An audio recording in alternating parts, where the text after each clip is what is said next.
Alright guys, so after yesterday's video I got a lot of emails with people having questions about certain things, so I wanted to make sure I got on here and kind of clarified everything that's going to be happening now starting in 2021, now that I'm back from the ban and format of everything has to change.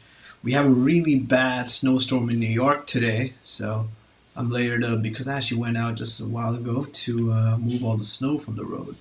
So that was fun, but yeah, I'm warm now, but I'm still trying to get warmer. So one of the major concerns people had was asking what the format of sessions are going to be like now. Whenever the videos of lessons get started, and that's definitely a very fair question. So basically, what I'll be doing is the way my setup here is that when I look here, that's my actual laptop. That's where I have the webcam on the laptop, and all of that is right here. It's connected to two different monitors. I have a bigger monitor up here and then a smaller monitor right down here. So these are the connections I have set up so that I can do these streams, and also for, of course, gaming purposes and writing purposes and functionality and productability purposes and all of that. So it's really helpful to have multiple monitors, especially during studying time. So what I do is that in upcoming sessions, when we finally get started from the beginning, which is going to be biochem, while I'm streaming, I'm going to have the book open for myself. So you can see right here all the things that I have open, right? So I'm going to be looking at the book on my smaller screen down here, but it won't be off, of course, on the main screen because, again, for copyright purposes. So when I'm on a certain page, what I'm going to do is I'll tell you guys, and depending on what resource you have available, you'll open it up. For example, I'll tell everyone, of course, the general First Aid 2021, the book that anyone can buy and anyone can have. I'll tell you guys what page I'm on. For example, I might say I'm starting at page 34, which is the first page for biochem molecular. Similarly, in my annotated version, which I'll be using for teaching purposes, is also page 34. So that works out. So now if you own my annotated book, then when I tell you to go to page 34, you can just jump into page 34 on my annotated book or page 34 in the blank original First Aid 2021. My neighbor has actually been much more quiet lately. He's there. He's just a lot more quiet lately. It's snowing like crazy today, really bad snowstorm, so he won't be doing anything outside today per se. But yeah, he's pretty much done building all the gunk he was putting together, and he's definitely done making most of the noise he was going to make. So he's definitely not been much of a problem lately, which is such a bummer. Like, as soon as, of course, I was done streaming because of the ban and whatever, he was apparently done building. So that's pretty lame. But yeah, so going on. So I'll tell you the page I'm on, and you can open it on your own screen. And then as I teach it, you can follow along on your own screen. So on my screen, what I'll have are access to two different things. I'll have a Google document open where I'll basically be typing out things that we'll be talking about, right? So I'll list out like the topics we're visiting, whatever's happening, right? And then over here, Twidla is basically a whiteboard, right? So when I start a whiteboard, you can see what it looks like. So this is what's happening here. So basically, I'll use this anytime I need to like make any diagrams or show you guys anything or explain anything, right? I can take pictures and put them here. Image of a heart, image of any organ, image of whatever system we're talking about, and I can make all the signs and symbols and blah blah blah, right? I can also, of course, use their text tool to actually type out tables and stuff or anything that I might want to bring your attention to. So those are going to be the resources I'll have on the screen for you guys, so that while we're going through topics, we can follow along. My suggestion would be, my email should be in the bottom once this video is posted. Just shoot me an email, find out whatever you need. If you want to buy the annotated notes I sell, then go ahead and shoot me an email for that. Or at least make sure you have yourself, a first aid to follow along. I prefer PDFs because there's a lot you can do with PDFs as opposed to an actual book in terms of being able to bookmark things so that you can immediately jump to that page. In terms of like searching, right? So if you have a certain keyword that you want to search throughout the book, you can just type it in and keep hitting search and see where, what parts, what organ systems, what different chapters is that one key term being used over and over, or where is this one disease showing up over and over, and then you get to see that. And then, of course, a lot of people emailed me asking about how I do the yesterday I showed you guys, to organize your book, right? I said to organize your book in such a way so that you can jump straight to certain topics. Like right here I have Crohn versus ulcerative colitis listed, so you can just jump right to Crohn versus ulcerative colitis. So this app I use is called Foxit. I have the Phantom PDF Foxit device, which is a paid version, but this is a free software too. The paid version has two specific things that I paid for, which is one, I can add blank pages. So to add blank pages, I just click on Organize, Insert, and then I can insert a blank page, or I can move pages from one PDF to another, which is what I did to my annotated book, right? So in my annotated PDF, this is the 2019 book, but I moved pages from the 2020 book, as well as now I'm doing the 2021 book, into my annotated book. That's why I don't have to, so that way I don't have to annotate a brand new book. On top of that, I can also edit. So if I click on edit here and then edit text, I can literally change things that are actually written in the book itself. For example, right here, for example, if I want to change this 2019 to 2021, I can actually change what it says in the book, right? So that's been pretty helpful, because when there were erratas, when there were actual things I wanted to add in terms of my own notes, or if I wanted to rephrase something, I could just go ahead and do it all by myself. Yes, yeah, Vanessa, I am back to live streaming, but it's not going to be the same format and stuff as before, so that's what I'm talking about in this video right now. And I just wanted to answer some things people emailed me about. So that being said, the other thing is, how do I add all of this on the side? So you have a bunch of buttons on the top, right? You can just click anywhere you want, and then when you click this plus, wherever page you're on, it'll add a bookmark on. So if I move down to this page and I want to bookmark this page, I can just click plus and it'll create a new bookmark for me.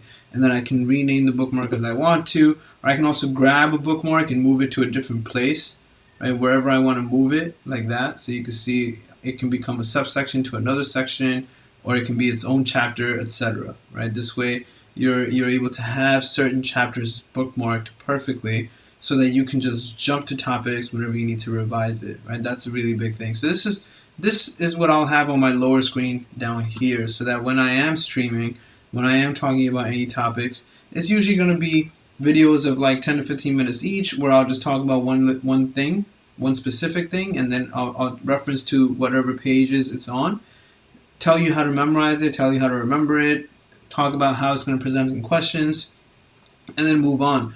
Now, once we're done with the general principles, we'll hit the organ systems. And when we hit the organ systems, we're going to be looking at both first aid for step 1 as well as first aid for CK together, right? So that's going to be a big deal. Hi, Shervani, nice to have you here. Because now the issue is that since step 1 is pass-fail, a lot of people are confused about whether or not they should focus more on CK or whatever different questions that they're all having. Point is, one of the reasons people even do well on CK in the first place is when you prepare rigorously for your step 1. Right? It's going to be a while before it becomes pass-fail. For some of us, it's not even going to be pass-fail. But if it becomes pass-fail for when you're taking step 1, you still want to pass it the best you can, and you want to study as hard as you can for the test. That's because if you don't study hard for it, then when you take your CK, it'll reflect. Right? The people that did really, really exceptionally well on their CK exam only did so because they did really well on their step 1, or because they studied very hard for their step 1. Even if they didn't do really well on step 1, they studied extremely hard for their step 1, and that will reflect on their CK. So when we look at topics of cardiovascular, endocrine, etc., the various organ systems, I'm going to have both things here on my screen, and I'll reference the pages for both books, because oftentimes there are topics that cardiovascular step 1 first aid might mention, and then cardiovascular CK first aid goes a little more in depth, right?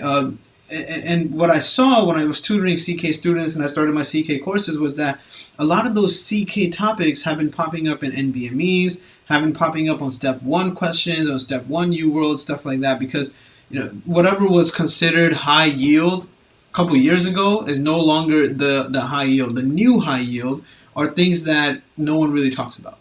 The new high yield is stuff that we used to look at and be like, oh, yeah, that's not going to be the big deal. We're going to really get questions on X, Y, and Z. And that's because everyone knows the high yield stuff now, right? By the time you prepare for your step 1, you already know all your high yield stuff. Keep in mind also that when the step 1 becomes pass-fail, it's very likely, and they don't have to tell you too much about this, it's very likely that those questions on your step 1 are also going to be harder, such that passing becomes harder, right? Now that it's not really a numerical exam per se, passing can be a more difficult journey, and you have to make sure that you know as much as possible, right? No knowledge really goes wasted.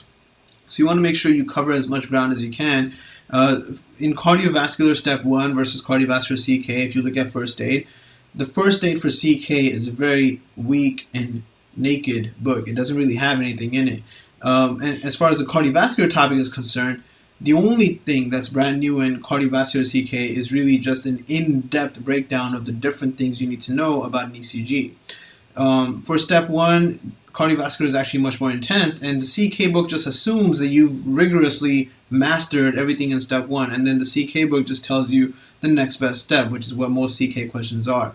Right? So now you want to start studying for step 1 and CK together. That's one of the biggest things that you're going to have to do. Study for step 1 and CK together, because it'll help you not just, master everything much better, but you also won't get bored. You'll be looking at multiple books at the same time. You're going to be looking at something you're going to have to look at eventually anyway, and you'll better understand the clinical application of various conditions, right? Because, for example, step 1, the first aid tells you about diseases, and it tells you how it looks like, what the pathophysiology is, but there are many diseases that step 1 first aid doesn't really tell you how to treat. What's the next step in management? How do you diagnose it? Why would you order a different test and not this test, etc., etc.? Those are the things that pop up in CK. And when you get that completeness about every topic and you understand what you would order, why you would order it, it ends up helping you on step 1. For example, I don't know if you guys have noticed, but when you read your step 1 questions, you'll see that a patient might come in with X, Y, and Z symptoms. Then the question is going to tell you they looked at labs. Then they'll tell you they might have ordered like an ultrasound. And then they'll go into a CT, and then they'll finally tell you the question. When they do these things in questions, it actually teaches you what's supposed to happen, right? So the question is actually teaching you. So if you were to read a question where a patient came in with maybe mitral regurgitation, and then they ordered an ultrasound or something like that to see something, right? What you're going to learn is that every time a patient pops in with that condition, this is the test you ordered. You learn that just by doing the one question you did. So that when you go to CK and the patient pops up with the same condition and they ask you what's the next best step, you already know because you answered another question where someone popped up with that condition, and in the question they ordered a certain test. That kind of learning is like a next degree thing where when you're tackling questions, you not only understand the topic of the question better, but you also learn how to handle patients of that condition in that question better, right? So these are all the things we'll be doing together. Whenever we do practice questions together, it'll be mainly me just summarizing certain things to you, telling you what's happening, what am I looking for, because again, we won't be able to have the whole thing due to copyright purposes on the screen, right? So then now comes the question of how do you get the complete experience. So that's why I started doing the courses, right? So the courses occur on this app called Discord that a lot of people had questions about. Generally speaking, the Discord server link is down below, and after my last few videos, a lot of people did end up joining the server. So when you join the server, right, you sign up, you pick your username, and these are some of the people that are online right now on the right side. In Discord, on the bottom left, you have this wheel, the user settings wheel. This is where you get to kind of just, make sure you have your mic chosen, your audio system chosen, and whatever other settings you might want to explore. On this left panel are all the things that you're part of. It's like I'm part of 2 other servers, Future Doctor Networking and League of Legends, a game I play. And then the home button is on the very top left where you can go ahead and basically check people that are messaging you directly or add friends or whatever else you might want to do. One of the benefits of this thing is that there's this study room here where you can go ahead and just join audio and video study rooms with others that you might have met here or met anywhere else, and actually use this server as your own study session, right? You can meet other people, find out other people that are trying to study at the same level as you. Maybe they're taking their step 1 at the same time as you, and then meet up over here and go ahead and do sessions together, right? Revise stuff together, etc., etc. And of course, sometimes I see people like they're doing their study sessions in one of these rooms. I'll ask them if I can join in too, and then maybe drop my 2 cents, talk about a couple things, and then move on. right? So I like helping people that are studying in these rooms. It allows me to come in and like intervene a little bit, of course, with permission, and then tell them whatever I think about the topics they're studying, answer some questions they might have, and then I'll leave and they continue studying. Right? These study rooms are of course free to use. There's nothing that you have to do, and it's usually very good quality because Discord servers tend to have really good quality. The VIP CK room and the VIP Step 1 rooms are not going to be visible to anyone unless I upgrade you to VIP. So that's what I have over here. Right, so these people who have the colored names are the people that are in my VIP courses. The Step 1 course, we meet Saturday, Sunday, and Wednesday mornings, 10 a.m. Eastern. And then the CK class, we meet Monday, Wednesday, and Friday, 5 p.m. Eastern. But you don't have to join live. If you miss it live, the video sessions that we do are recorded and sent to students as well. They can also, of course, use that for revision purposes and so on. So those are the courses I'm holding, where basically the format of those courses is exactly what my original videos were. It's the same format as that. Right? So that's basically everything that's happening. Starting from the next video, we'll be diving into what's going to be happening. Right? So from here on, we're going to be continuing on into the first topic, which is mastering biochem. We're going to be looking at biochem molecular. I'll be looking at it on my screen. You'll be looking at it on your screen. And then I'll be talking about whatever else I need to mention on my upper monitor here. And I'll type or write whatever is necessary in these two other screens.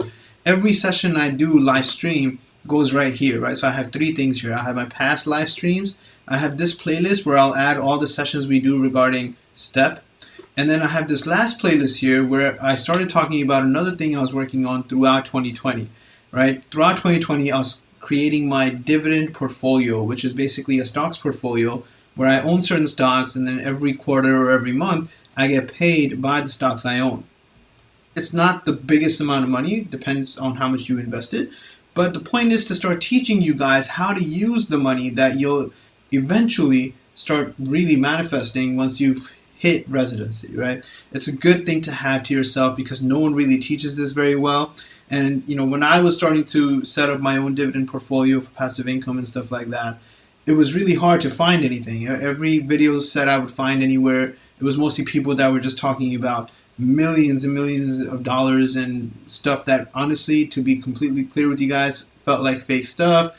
They looked like they were just talking about stuff they really didn't know what they were doing, and then on top of that, they just wanted you to use their referral link and stuff like that. So it was really lame.